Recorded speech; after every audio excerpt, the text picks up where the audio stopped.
ara kò rọ okùn ara kò rọ ẹdìyẹ ni ọ̀rọ̀ dà nínú ìdílé Ààrẹ Ọ̀nà Kakanfò ilẹ̀ Yorùbá àná olóògbé Mashood Kashimawo Ọláwálé Abíọ́lá tó jáwé olúborí níbi ètò ìdìbò ọjọ́ 12 oṣù kẹfà ọdún 1993 ìyẹn June 12 1993 tó sì jẹ́ wípé níṣe ni àwọn ọmọ bàbá náà tó fi sílẹ̀ iná mà ti ń jà sí ogún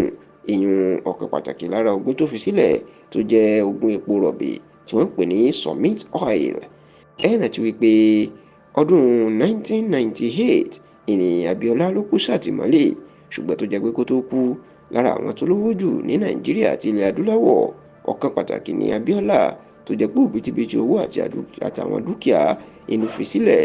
Lára àwọn dúkìá tí Abíọ́lá ní kànga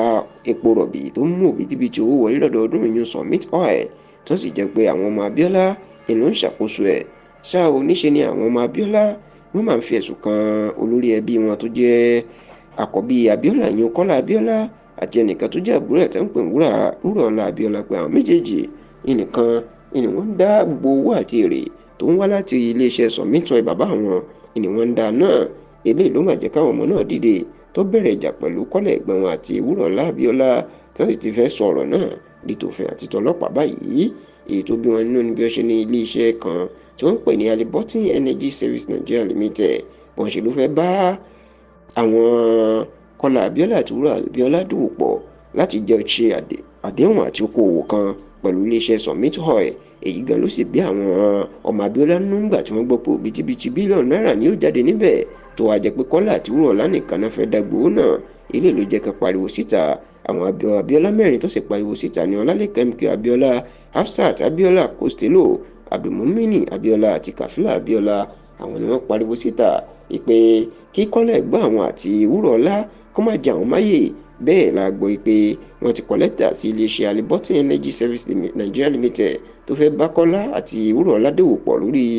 iléeṣẹ́ epo Summit Oil bàbá wọn pé